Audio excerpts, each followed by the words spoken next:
এখন যে মানুষটি আমার পাশে বসে রয়েছেন তার নতুন করে পরিচিতি দেওয়ার দরকার হয় না, যদিও বা সে মানুষটি পাশে বসে থাকা মানেই অনেকটা বেশি সমৃদ্ধ হয়ে যাওয়া। নৃত্যশিল্পী তো বটেই, অভিনেত্রী তো বটেই, কিন্তু সবথেকে বড় যে বিষয়টা সেটা হচ্ছে তার মনের মতো মানুষ সত্যি এখনকার দিনে কিন্তু ভীষণভাবে রেয়ার।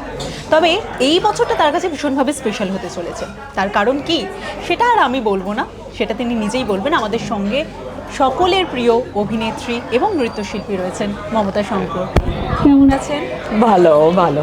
এবং এই যে সবাই মমতা শঙ্কর থেকে ছোট করে মমদি বলে, এটার মধ্যে যে কতটা মমতা লুকিয়ে রয়েছে মমদি, সেটা স্কুলের সেই স্টুডেন্ট থেকে শুরু করে আমরা যারা আমরা এত পরের জেনারেশন, তারাও সেই মমদি আর মমতা দিয়ে সেই ঘিরাকে। আমাকে না, আমাকে কেউ যদি দিদি বলে ডাকেন, যে দিদি, আমি বলে না দিদি বলো না, মমদি বলো।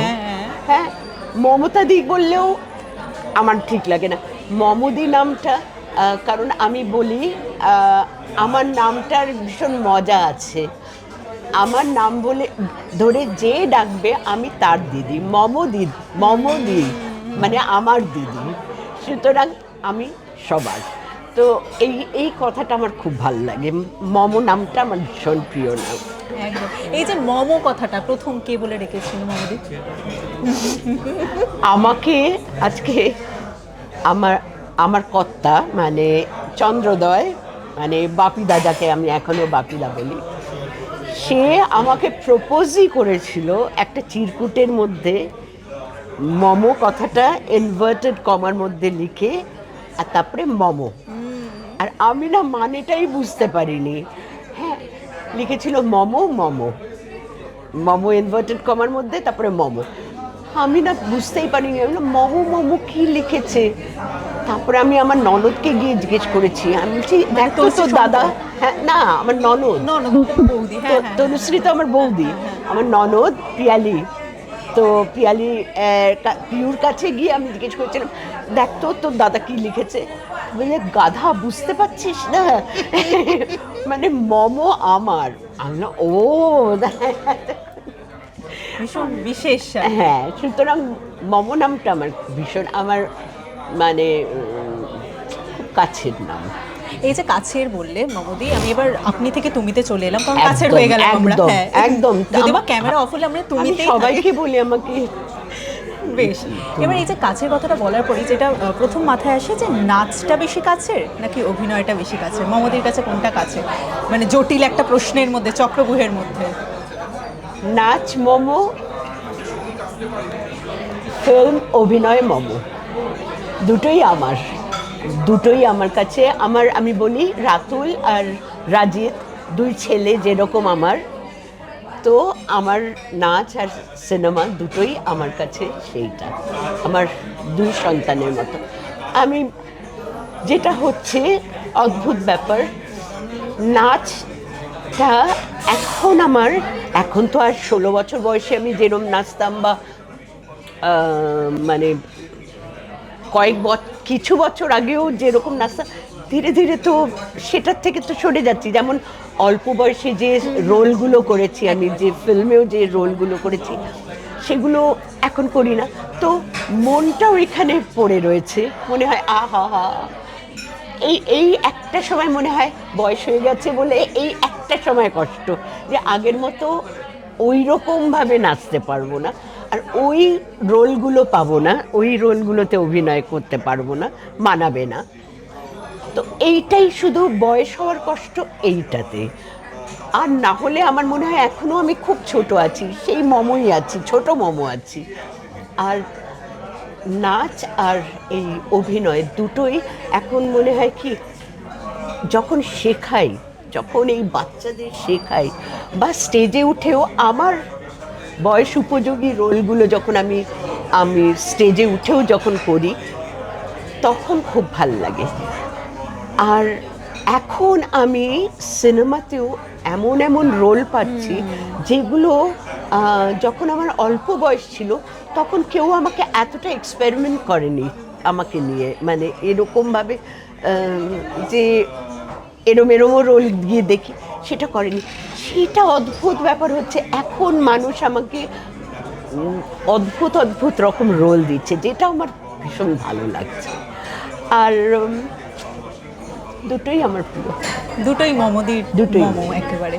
আচ্ছা মমদি, এইটা বলার সময় মনে পড়লো রাতুলদার কথা একটু আগে, মানে যেটা আমরা শুনেওছি, ছেলে মেয়ে বড় হলে তারাই বাবা মা হয়ে যায়, সেটা একটু আগে আমরা দেখলামও। রাতুলদা বেশ সুন্দরভাবে শাসন, কিন্তু আদরের শাসনে তোমাকে বেশ বললো মা খেতে খেতে ইন্টারভিউগুলো করো, মানে এই যে নজরটা রাখা। এবং তুমিও হঠাৎ করে মমদি যখন পিঞ্জারের মধ্যে আমাদের দ্বারা ঘিরে গিয়েছিলে, তখন রাতুল বলে ওই যে দাগটা, এটা একটা অসম্ভব সুন্দর বন্ডিং। মা আর সন্তানের যে বন্ধন, সেটার মতো সুন্দর বন্ধন কিছু হয় না। আমি না বলবো যে আমরা নারীরা এই যে আজকে পিঞ্জর বইটা করছি, আমরা সবাই বলছি না আমাদের ব্যক্তি স্বাধীনতা নেই, আমাদের মেয়েদের স্বাধীনতা। আমরা কত যখন আমরা যখন দেখি একজন মা তার বাচ্চাকে মানে স্তন্যপান করাচ্ছে, ব্রেস্ট ফিড করছে, সেটার মতো পবিত্র ঠিক মানে ছবি বলবো না, মানে দৃশ্য, এত পবিত্র দৃশ্য কিছু হতে পারে না। আমি সেইখানে বলবো তার তো কোনো রকম কিছু মনে হয় না, তখন সে মা, তার একমাত্র পরিচয় হচ্ছে সে মা, আর একমাত্র সে নারী বলেই সে মা হতে পারছে। এই যে একটা প্রাইড, সেটাকে যেন আমরা নষ্ট না করি। সেই আমাদের এই যে জায়গায় আমরা রয়েছি, সেই জায়গাটাকে যেন আমরা নিজেরা কলুষিত না করি, নারীরা যেন সেই জায়গাটাকে কলুষিত না করি। আমি সেই জন্য বলবো মেয়েরা যেন মেয়েদের পাশে দাঁড়ায়, যাতে অন্য একজন মেয়েকে দেখে, মানে হ্যাঁ, একজন ভালো মেয়েকে দেখে সব মেয়েকে যেন সেই রকম ভালোভাবে, যেন আমরা সেইটা করতে পারি যে হ্যাঁ প্রত্যেক মেয়ে এরকম ভালো। কিন্তু আমরা যদি নিজেরা সেই জায়গা থেকে নামিয়ে নিই, তখন প্রত্যেক মানুষের ধারণা হবে যে ও সব মেয়েই এরকম, সব মেয়েকেই এরকম তুলি দিয়ে উড়িয়ে নেওয়া যায়। তখন না, এইটা আমার মা সব সময় আমাকে বলেছেন, সব সময় একটা জিনিসই বলেছেন যে তুমি সবার সঙ্গে মেশো সব কিছু, কিন্তু নিজের পাশে একটা ডিগনিটির একটা গণ্ডি রাখবে, যেটাতে সবাই 10 বার ভাববে যে না, আমি আজকে কত ছোট বয়স থেকে আমি সিনেমায় নামছি, আমি সব জায়গায় একা একা ঘুরছি, আমার তো কোনো দিন একটাও খারাপ এক্সপিরিয়েন্স হয়নি। এমন হয়েছে যে সবাই বসে হয়তো আমরা মজার কথা বলছি, যখন আমি গেছি এই মমদি এসে গেছে, এই মমো এসছে, এই মমো, এই যে সম্মানের এই যে এইটা আমার মানে কি মনে হয়েছে যে আমি বলছি, আমার গায়ে কাঁটা দিচ্ছে, দেখো আমার এইটাই আমার মনে হয়, এটাতে আমার যদি কিচ্ছু থাকে, আমার নাম নিয়ে আমি চিন্তা করি না। সবাই বলে তুমি কি করে এত ডাউন টু আর্থ, আমি ডাউন টু আর্থ হব না তো কি, আমি এত সাধারণ, আমি কেউ না, আমি কিচ্ছু না, কিন্তু হ্যাঁ আমার আত্মমর্যাদা আছে, সেইখানে কিন্তু আমি সেখানে কেউ আমাকে ওই জায়গার থেকে নিচে নামাতে পারবে না। কিন্তু আদারওয়াইজ আমি সাধারণের থেকেও সাধারণ। এই যে সাধারণ থেকেও এই অসাধারণত্বটা অর্জন করা, সেটা তো বাড়িরও গুণ, কারণ একেবারে আমি তো সেই জন্য আমি বলি না যে এখন দুটো জিনিসের ভীষণ ভুল ব্যাখ্যা হচ্ছে, একটা হচ্ছে শিক্ষা, একটা হচ্ছে ধর্ম। শিক্ষা মানে স্কুল কলেজের শিক্ষাই শুধু না, বাড়ির শিক্ষা। বাড়ির শিক্ষা হচ্ছে আসল শিক্ষা। আর আরেকটা হচ্ছে ধর্ম মানে গোঁড়ামি না, ধর্ম মানে ছোঁয়াছুত আচার বিচার এগুলো না। ধর্ম হচ্ছে সবাইকে নিয়ে মানব ধর্ম, ভালোবাসার মতো জিনিস নেই। বন্দুকের থেকেও বেশি পাওয়ারফুল হচ্ছে ভালোবাসা। একেবারেই ঠিক যেরকমটা বলছিলাম আর কি। এবার মমদির সাথে গল্প করা শুরু করলে কারোরই সময় কিন্তু আর কাটতে চায় না, আমাদেরও কাটছে না, তাই জন্য মমদিকে একেবারে ধরে বেঁধে রেখেছে, মানে পিঞ্জারের মধ্যে আটকে রেখেছে। কি তুমি ভালোবাসা আমার সঙ্গে কথা বলতে আমরা সময় কাটতে চায় না, মানে এত বোর করি, কাটতে চায় না বললো, মানে কাটাতেও চাই না আমরা সময়টাকে, মনে হয় যে গল্পে অনেকটা সময় যা, কিন্তু যেটা হয় আর কি, তাই জায়গাটা একটু পরিবর্তন ঘটলো। তবে মমদির সাথে গল্প একইভাবে চলছে। আচ্ছা মমদি, ঠিক যেটা বলছিলাম, বিশেষ দিনের কথা বলছিলাম, এই বছরটা বোধহয় বিশেষ বছর, কারণ সিনেমার হাত ধরে মিঠুনদা এবং তোমার একটা মাইলস্টোনের দিকে এগিয়ে যাওয়া, সেটা একটা বিষয় রয়েছে, সেটা কতটা ভালো লাগা? সত্যি খুব ভালো লাগছে, মানে ঠাকুর সাইরাম মিঠুনও সুস্থ থাকুক, ভালো থাকুক। আর কেন যে আমাদের নিয়ে ছবি ভাবছে না সেইটাই ভাবছি। বড় কথা, ঠিক তাই। 50 বছর একটা ছবি হওয়া উচিত। প্রজাপতি লাস্ট হলো, তারপর আর হয়নি, তো এটা হওয়া উচিত। সেটা একটা বেশ মনে ইচ্ছা রয়েছে। ভালো, মানে কি বলবো, ভালো অভিনেতার সঙ্গে অভিনয় করাটা তো একটা আলাদা মজা আছে, একটা ভীষণই ভালো। বেশ। আচ্ছা মমদি, এই যে অনেকটা জার্নি শুনছিলাম যে ওই ডিসেন্সির কথাটা, ওই সম্মানের কথাটা, প্রথম সিনেমা মৃগয়াতেই এমন একটি সিন ছিল তখনকার সময়ে যেটা মমদিকে করতে হয়েছিল, এবং ডিরেক্টর এত সুন্দরভাবে কথাটা বলেছিলেন এবং পোট্রে করা হয়েছিল যে দুটোর মধ্যে একটা অদ্ভুত সুন্দর মিশেল দেখা গেছিলো। আজকাল হয়তো সবটাই একটু ওপেন হয়ে যাচ্ছে, সেটা দেখেই কোথাও একটুখানি মনের মধ্যে খারাপ লাগাটা থাকে। সেটা বলি যে মৃণালদা কি বলেছিলেন, মৃণালদা আমার তো ওই রকম পোশাক ছিল, মানে কোনো এখন যেরকম পিন দিয়ে, সেফটি পিন দিয়ে ভেতরে আন্ডারগার্মেন্ট থাকে, তার উপরে পিন করে এই শাড়ি পরা হয়, মৃগয়াতে কোনো রকম না।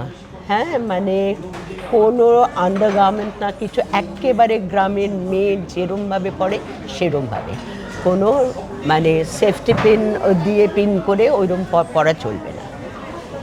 এবার মৃণালদা আগে থেকে বলে রেখেছেন যে, মৃণালদা তো মজা করতেন ভীষণ।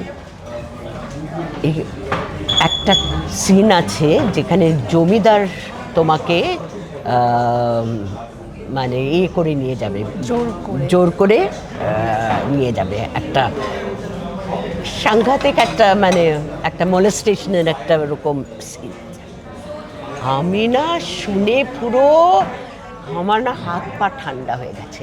আমি শুধু ভাবতাম মৃণালদা কবে ওই সিনটা বলবেন, কারণ আমার কোথাও সেফটি পিন লাগানো নেই, কাপড় কী করে আমি কী করে রাখবো, একটা লুঙ্গি, শুধু একটা লুঙ্গি, একটা গামছা ওপরে, এই হচ্ছে আমার পোশাক পুরো সিনেমাতে। আমি ভাবলাম এবার মৃণালদা এরম রোজ, আজকে হলো না, কালকে হলো না, বেঁচে গেছি। একদিন মৃণাল বলেন, মম আজকে কিন্তু ওই সিনটা হবে। আমার না, আমি মানে আমার ঘুম উড়ে গেছে, আমার মানে আগের দিন থেকে আমার মৃণালদা এরকম মানে বলে রাখছি, আমার ঘুম উড়ে গেছে, আমি সেই দিন খেতে পারিনি, কিচ্ছু না। বললেন আমাদের এবার সিনটা আরম্ভ হবে। এবার আমি গেলাম প্রথমে, মৃণালদা বললেন, আমি ওখান থেকে ওই কাঠের বোঝাটা নাও, ওইখান থেকে তুমি এইখানে আসবে, এখানে এসে তুমি একটা কিছু দেখে এরম করে একটা পেছনে সরে যাবে, কিছু একটা দেখলে। আমি না ঠাকুরকে ডাকছি, আমি বললাম এই অবধি ঠিক আছে, এই অবধি ঠিক আছে, করলাম, করলেন। মৃণাল বললেন এক্সেলেন্ট, হ্যাঁ এক্সেলেন্ট। তো এবার আমি ভাবছি এবার তো আসছে, এবার অন্য সিন আসবে। আমি তো ভয়, মৃণালদা বললেন বসে আছো কেন, প্যাক আপ। আমি মৃণালদা ওই সিনটা যে হবে বললেন, হয়ে গেছে তো। হ্যাঁ, আমি দেখলাম সিনটা যখন স্ক্রিনে দেখানো হলো, ডাবিংয়ের সময় শুধু সুহাসিনী মূলে ছিল সেখানে। সুহাসিনী মূলে সিনটাতে হচ্ছে আমি ওই রকম করলাম, কাঠের বোঝাটা নিয়ে একটা কিছু ভয় দেখে ভয়েতে আটকে উঠলাম। ওখানে জমিদারের মুখের ওপর আর অনুপদার মুখের ওপর, অনুপ কুমারের মুখের ওপর, ওনার মুখের ওপর এলো যে এটা পালকিতে তোলো, ওর হাত মুখ বাঁধো, পালকিতে তোলো, দরজা বন্ধ করো। এই আর ডাবিংয়ের সময় সুহাসিনী মূলে আমার মুখটাকে চাপা দিয়ে, তখন তো ডাবিংও মানে প্রথম আমার জীবনে। মিঠুনের যেমন এক্সপিরিয়েন্স আছে, সে তো করেছে, আগে শুটিং করেছে, করেছে, মানে ওর প্রথম ছবি, কিন্তু ও তো পুনা ফিল্ম ইনস্টিটিউট থেকে, ও জানে। আমি তো কিচ্ছু জানি। সুহাসিনী আমার মুখটা চেপে ধরলো আর আমার শুধু করে আওয়াজ করতে হচ্ছে। সেইটা স্ক্রিনে গিয়ে পুরো অন্য জিনিস হয়ে গেল। আমি ভাবি যে কিচ্ছু না দেখিয়ে কিন্তু পুরো একটা সিন তুলে নেওয়া। আর এখন আমরা না চামচ দিয়ে সব কিছু গেলাই, দরকার হয় না। যাদের সেই ব্যাপারটা রয়েছে না, যারা সেইভাবে বোঝাতে পারেন, তারা কিন্তু, আমাদের না সব কিছু দেখার খিদেটা যেন বেড়ে গেছে। এটা ঠিক না। রক্ত দেখা, মারছি, শুধু মারলে হবে না, কত খুঁচিয়ে মারতে পারি, কত আরও ক্রুড, সব কিছুর মধ্যে যেন সাটলটি জিনিসটা, সেই সাটল জিনিস সব চলে গেছে। কারণ ক্রুড কত মোটা দাগের হতে পারে, কত আমরা নাকি আরও রিফাইন হচ্ছি, আমরা আরও উঠছি, যে মানে আমরা, আমাদের উন্নতি হচ্ছে, আমাদের আমরা এগোচ্ছি। কোথায় উন্নতি হচ্ছে? আমার মনে হয় আমরা তো পেছোচ্ছি, আমাদের সব কিছু এখন গিলিয়ে দিতে হচ্ছে। সুতরাং জানি না, অদ্ভুত একটা সময়ের মধ্যে দিয়ে যাচ্ছি। তবে আমার সময়টা কিন্তু খুব ভালো হয়ে গিয়েছে, অনেকটা গল্প জানলাম, অনেকটা গল্প করলাম শেষের পথে। কিন্তু শেষে একটা র্যাপিড ফায়ার, সেটা হচ্ছে সেটা ওয়ার্ড শুনে যা মনে আসবে সেটা বলতে হবে, ঠিক আছে? বন্ধুত্ব, বন্ধুত্ব চিরকালীন, চিরকালীন। বিশ্বাস, সব কিছু, বিশ্বাস হচ্ছে সব কিছু। অভিনয়, সিনেমাতে অভিনয় খুব ভালো, সত্যি, মানে বাস্তব জীবনে, রিয়েল লাইফে অভিনয়টা ভালো না। জীবন, হ্যাঁ জীবন,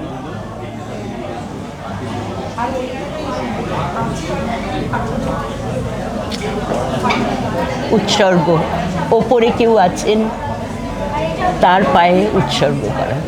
ভালোবাসা, সব কিছু, ভালোবাসাই ঈশ্বর, ভালোবাসাই সব। সবচেয়ে সবচেয়ে পাওয়ারফুল কোনো জিনিস যদি হয়, সেটা হচ্ছে ভালোবাসা, যা দিয়ে সব কিছু করা যায়। এবং শেষ ভয়,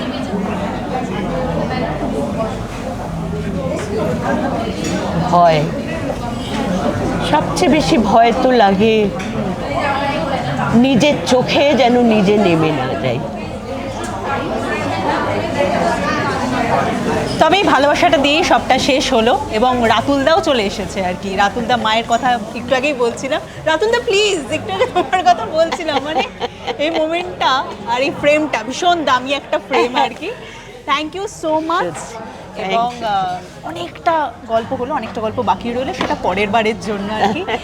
কি বলতে চাইবেন? কারণ পিঞ্জারের মতো একটি ছবি দিয়ে আজকে বোঝানো যাচ্ছে যে মন থেকে বোধহয় সব কিছুকে এইভাবেই উড়িয়ে দেওয়া যায়, শুধু ভালোবাসাটা রেখে। ভালোবাসাটা রেখে, ভালোবাসাটা আটকে থাক পিঞ্জরের মধ্যে, এই খাঁচার মধ্যে থাক।